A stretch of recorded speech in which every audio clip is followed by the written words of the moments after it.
Saludos y bendiciones. Vamos a dar inicio a esta nueva materia número 16, acá en este núcleo. Vamos a ver principios de autoridad. Tres materias que son bastante necesarias y que están muy concatenadas.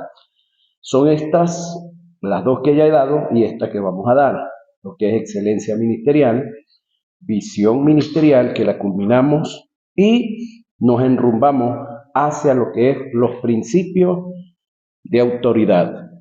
Muy importante tener estos conocimientos y cada día desarrollarnos y aprender un poco más de ellos, leerlos, volverlos a leer, estudiarlos, analizarlos, para que así pues vayamos siendo perfeccionados, como fue parte de lo que vimos al final de la visión ministerial, el perfeccionarnos en el amor, el perfeccionarnos en la fe, el perfeccionarnos en la paciencia y otras cositas más que están ya en los videos y en los audios grabados. Vamos a la introducción del día de hoy.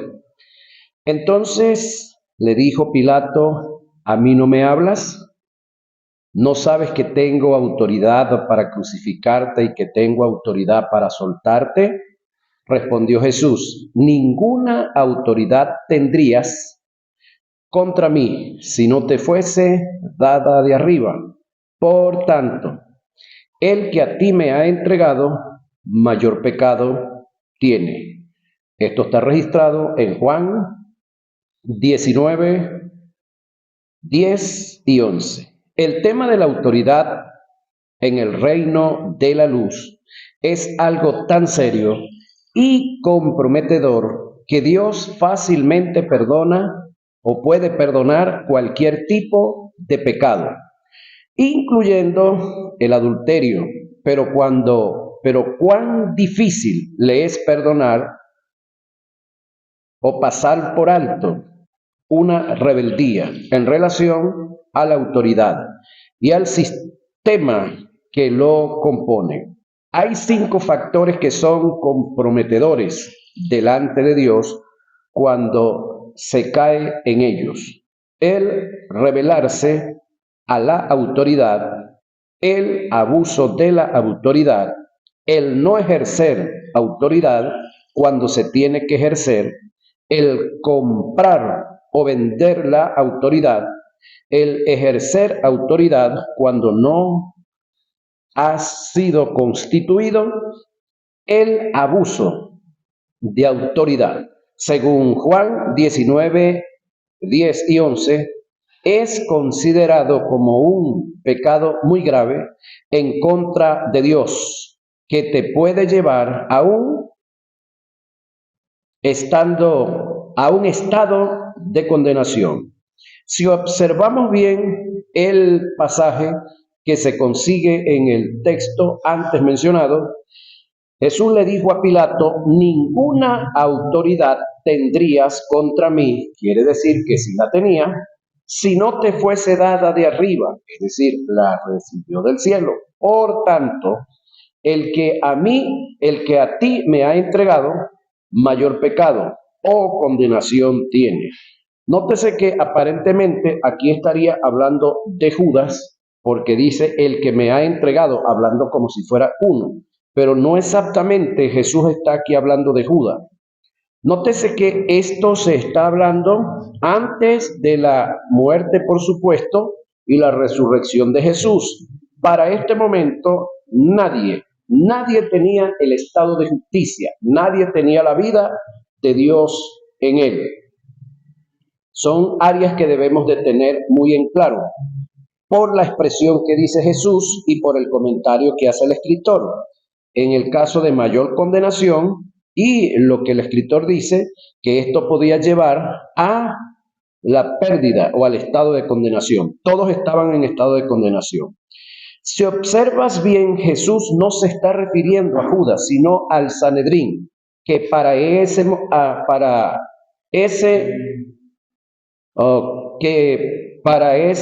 entonces representaba la autoridad de Dios. Ellos por ignorar que a quien tenía al frente era al Hijo de Dios, le dieron mal uso a la autoridad al entregarlo para ser crucificado, y esto lo llevó a un terreno de condenación. Lo mismo nos puede pasar a nosotros, que por ignorar todo un sistema que tiene que ver con la autoridad, caigamos en el error de abusar de ella y entramos en un terreno de condenación.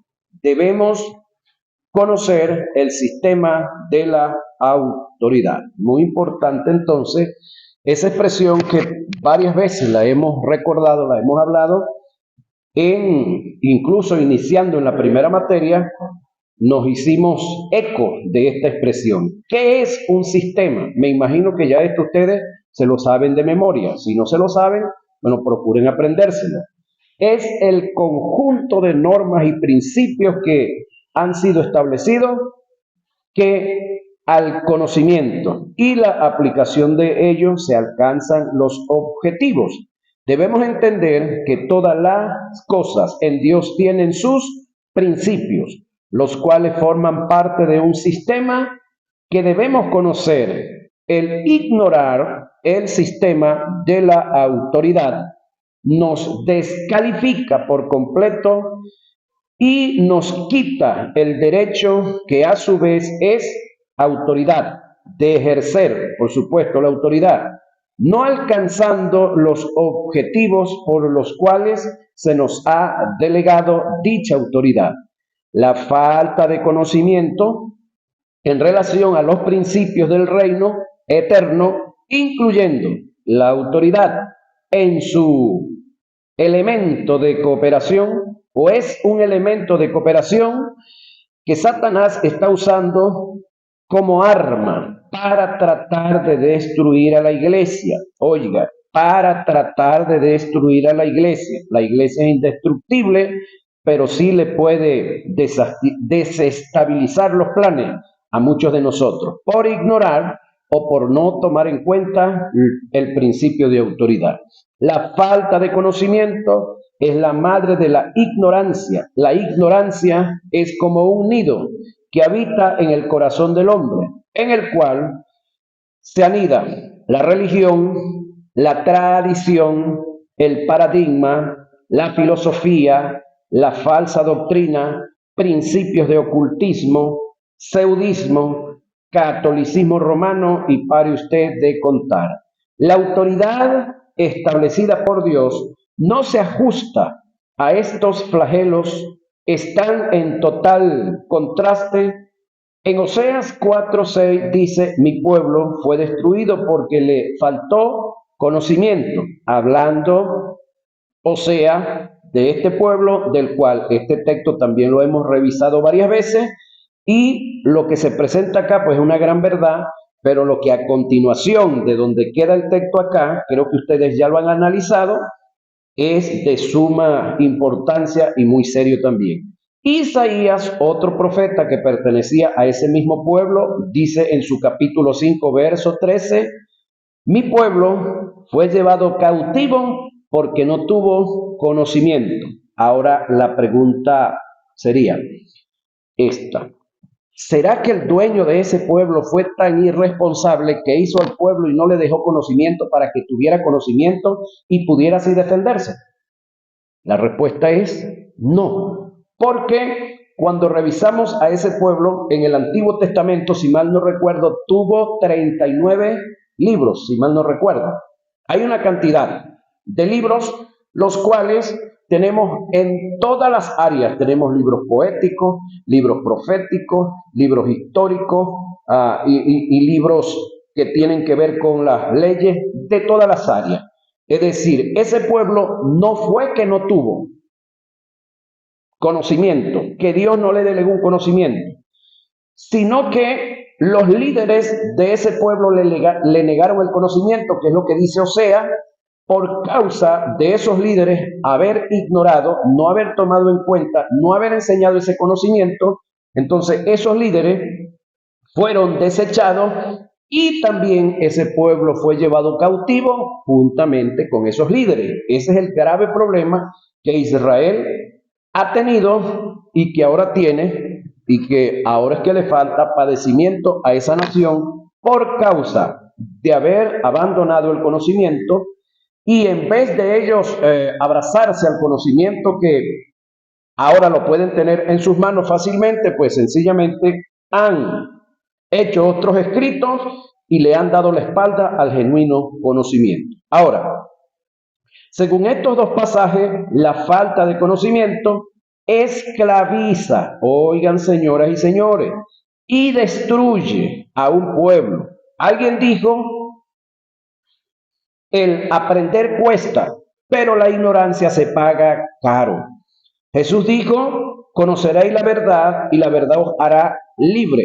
Juan 8:32.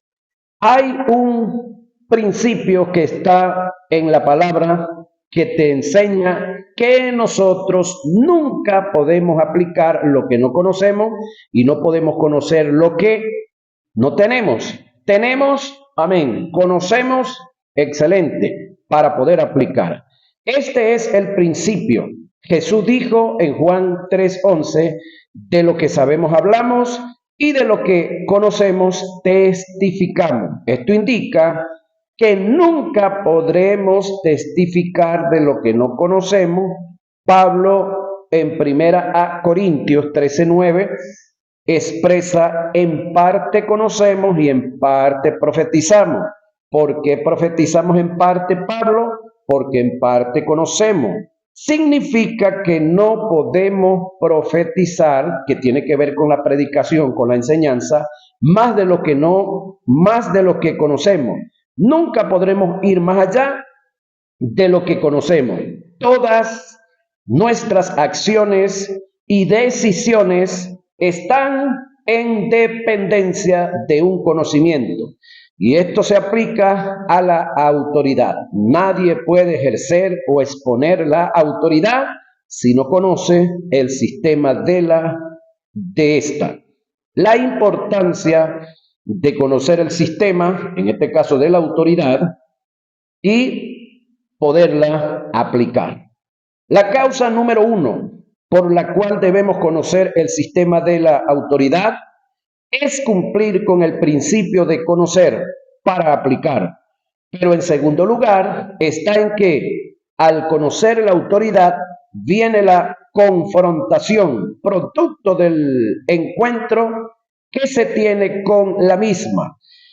En el momento del encuentro hay decisiones que tomar. Según las decisiones que tomemos, obtendrás resultados positivos o negativos de ti. Depende los resultados que obtengan. Si al conocer el sistema de la autoridad te rebelas, vas a tener graves problemas.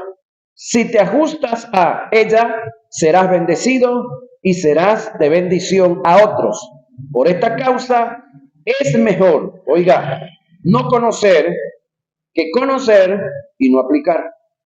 Porque tenemos la cantidad de personas que andan cometiendo errores no porque ellos quieren hacerlo, sino porque tienen algo que se llama desconocimiento o ignorancia. Entonces las cosas que hacen no se les puede contar como rebeldía, no se les puede contar como herejía o como apostasía, sino como ignorancia.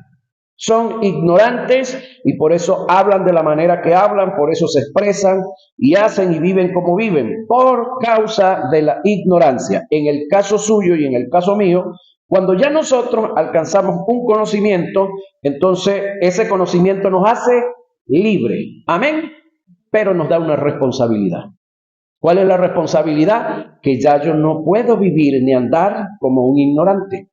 Ya tengo que asumir lo que tenga que asumir, pero en completa libertad. Debemos conocer en cuanto a la autoridad, que es un sistema. La importancia de conocer el sistema de la autoridad. ¿Qué es autoridad? Lo que implica ofender la autoridad de Dios. ¿Quién es la fuente de la autoridad. ¿Por qué Dios es la fuente de la autoridad? ¿Quién es la máxima autoridad en la iglesia? ¿Quién es la máxima representación de esa autoridad en la iglesia? Debemos ser constituidos para ejercer autoridad, sometidos, oiga, a las autoridades, ejercemos autoridad. La autoridad y el dominio propio, deberes y derechos de la autoridad, propósitos de la autoridad, la palabra y su autoridad intrínseca, la autoridad del nombre de Jesús. ¿Qué es autoridad? Es el término del griego exousia, que indica una delegación de derechos. En cuanto a Dios y al creyente, autoridad es un derecho legal que Dios concede para su representación y establecimiento del reino. Autoridad es el derecho legal que Dios le ha dado a la iglesia para desatar su poder y ejercer dominio y señorío sobre algo o alguien, con la finalidad de darle respaldo a la gran comisión y establecer su reino en la vida de los hombres.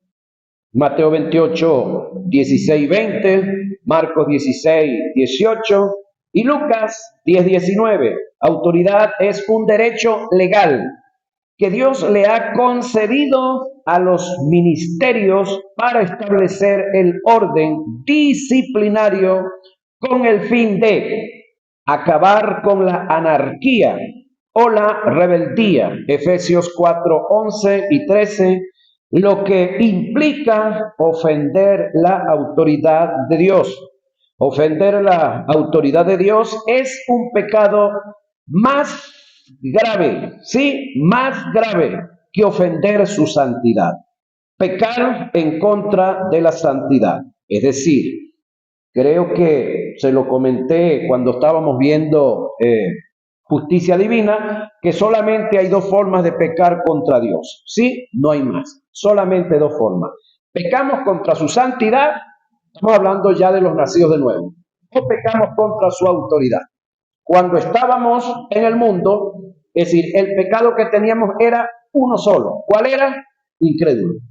Ese pecado nos llevaba al infierno, a todos. Una vez que fuimos libres de ese pecado, una vez que acepté que era pecador y acepté el plan de salvación que el Espíritu Santo me dio, fui libre una vez y para siempre de ese pecado, y ya después de estar en estado de justicia y ser libre del infierno, ser libre del pecado, entonces puedo pecar solamente de dos formas contra Dios. Uno, contra su autoridad, y otra contra su santidad.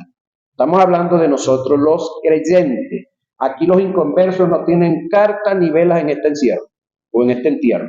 ¿Sí? El inconverso no tiene nada que ver de pecar contra la santidad ni nada que ver de pecar contra la autoridad. Esto es solamente nosotros. Ahora, pecar en contra de la santidad de Dios es atentar, oiga, en contra de su naturaleza. Pecar en contra de su autoridad es atentar en contra de su señorío, tratando de ocupar, oiga, su lugar que indica su trono o su reino.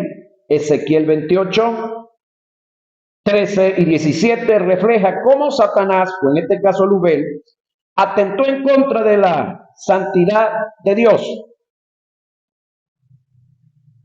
Isaías 14, 12 y 15 evidencia cómo Luzbel atentó en contra de la autoridad de Dios.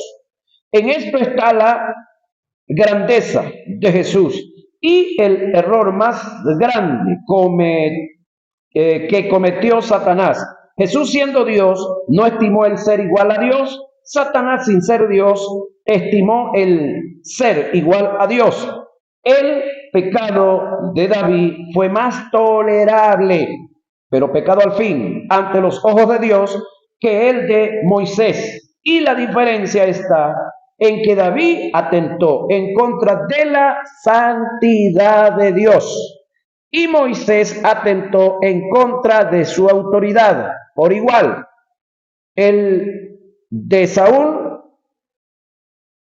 ambos, Moisés y Saúl, desobedecieron una palabra específica y determinante que Dios les dio, y eso es atentar en contra de su autoridad, que se rige y se establece por su palabra.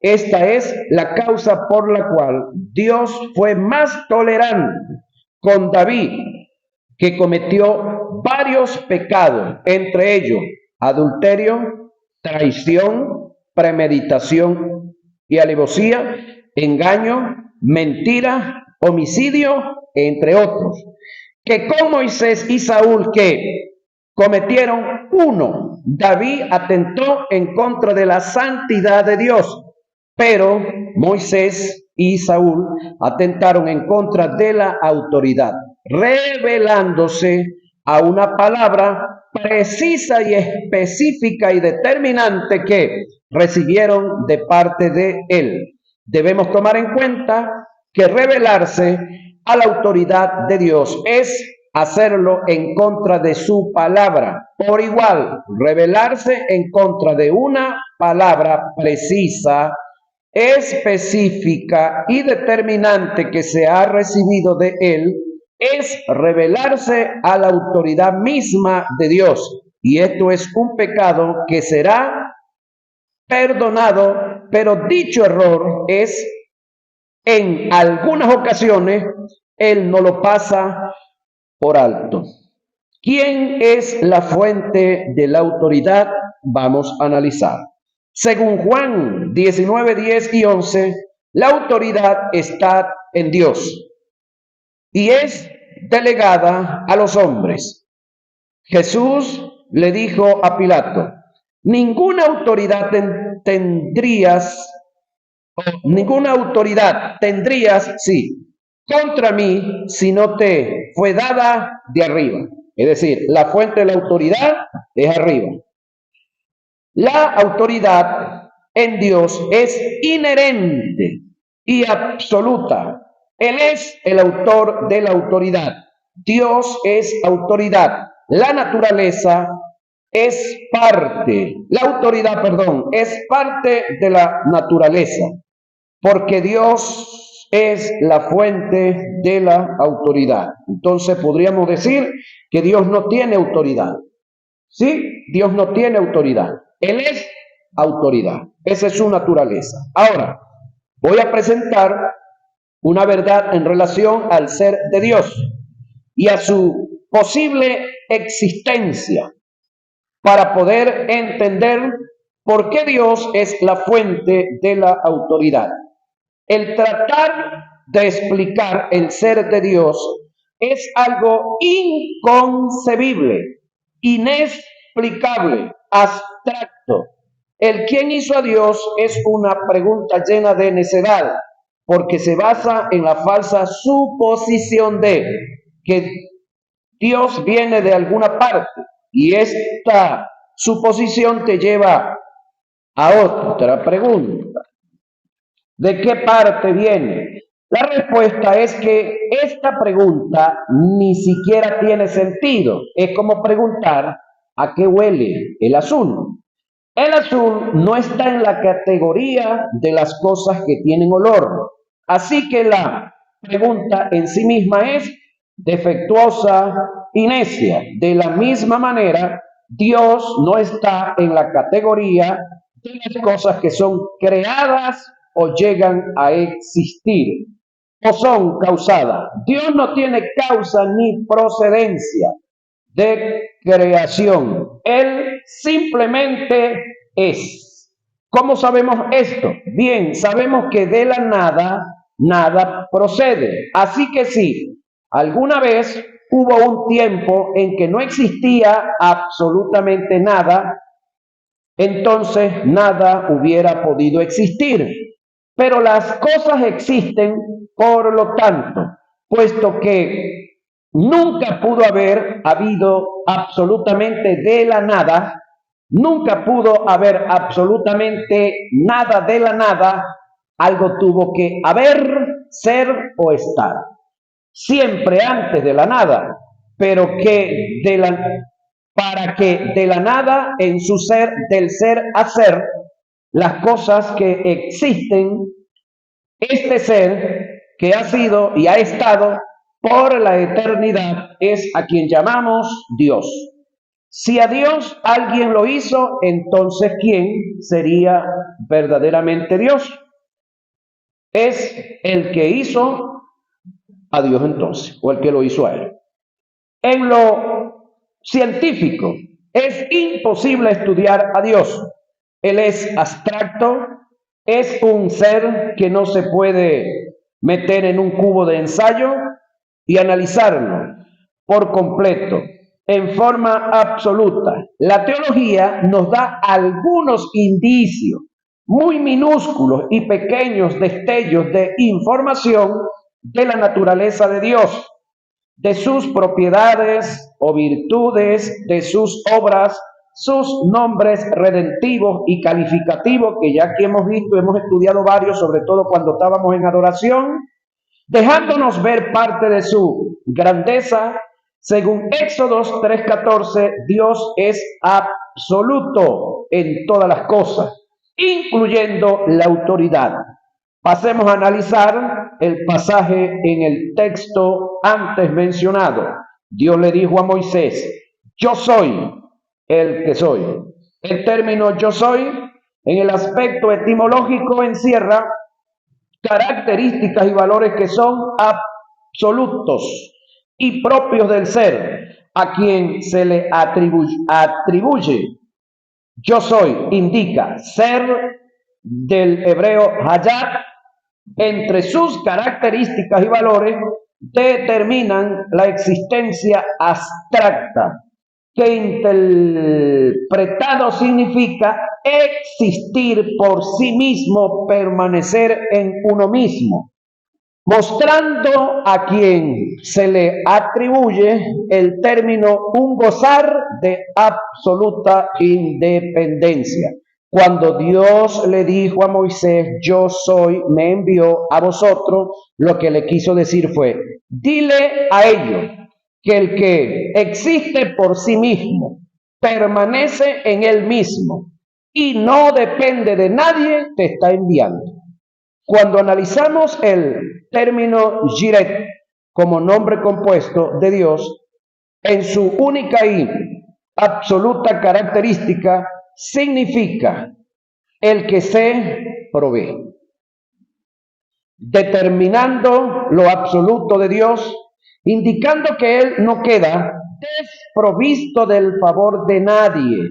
Génesis 22:14. Él es independiente, autosuficiente, de Él dependen y proceden todas las cosas. Y cuando estamos hablando de Dios, estamos hablando del conjunto de la deidad, señoras y señores.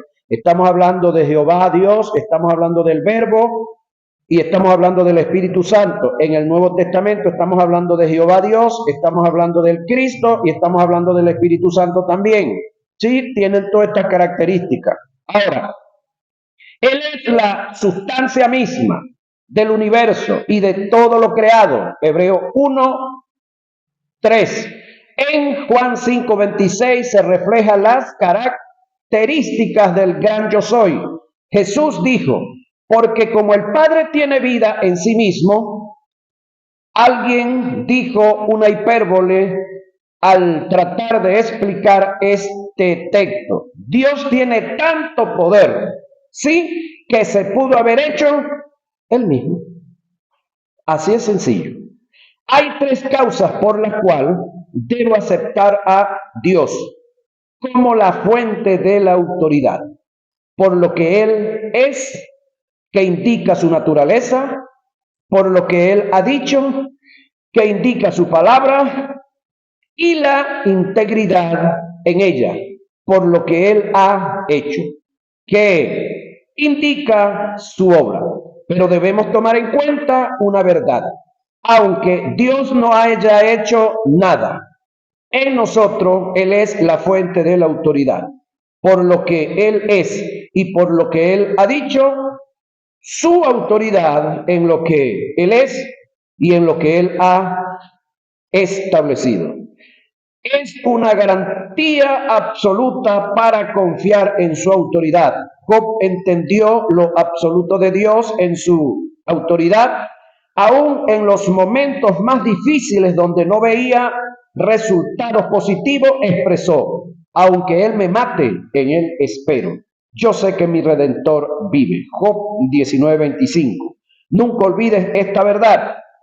Cuestionar, dudar y opinar la naturaleza de Dios en lo que Él es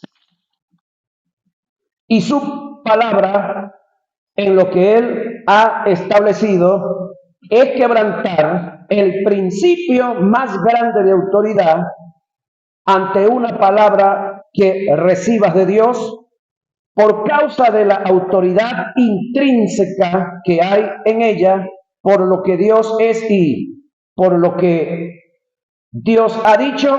Nunca opines, ni dude, ni cuestione, solo cree. Nota, por todos estos valores y características que están inherentes en el yo soy, debemos aceptar que Él es absoluto y es la fuente de todo y en todas las cosas, incluyendo la autoridad. ¿Quién es la máxima autoridad? La máxima autoridad en la iglesia es el Espíritu Santo. Él es quien toma o debe tomar las decisiones en la iglesia, en una forma colectiva y en el creyente a nivel personal. Nunca los discípulos en una forma personal, ni en la iglesia en una forma colectiva, tomaron decisiones sin consultar al Espíritu Santo. Debemos tomar en cuenta que el Espíritu Santo es una persona. Tiene mente, voluntad y emociones. Y ya eso lo estudiamos aquí. Échenle una repasadita a la neumatología. Convence, investiga, revela, enseña, escudriña, redarguye, testifica, intercede, da órdenes, dirige, guía, ayuda, consuela, se apaga, se le puede mentir, se puede blasfemar en contra de él y se contrista. Se puede tener comunión con él.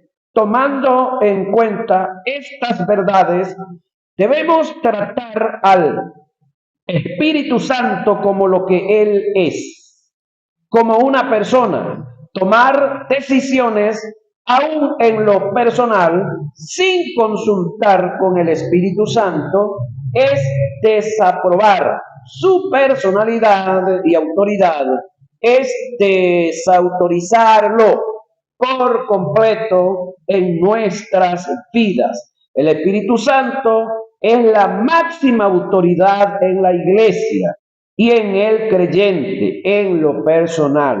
No tomarlo en cuenta en las funciones que viene a desarrollar en nosotros sería lo mismo que no aceptar que él es la máxima autoridad. Y esto rompe con un principio de autoridad y así no ejerceremos autoridad.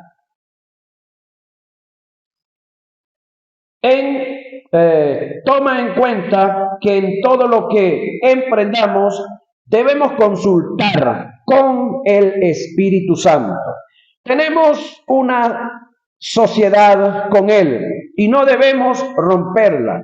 En una ocasión, Henry Hinn personalmente me dijo al escritor de la guía, Henry Hinn, hermano de Benny Hinn, el Espíritu Santo y tú son socios, pero Él es el socio mayoritario.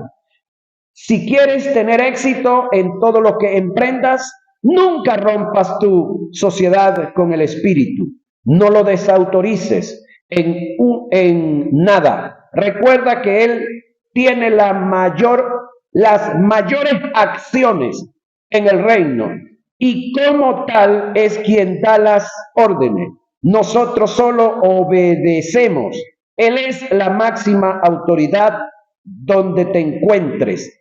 Estas palabras las he tomado en cuenta y me ha traído muy buenos resultados, dándome el éxito en todo lo que emprendo. Nada hago sin consultar a la persona del Espíritu Santo.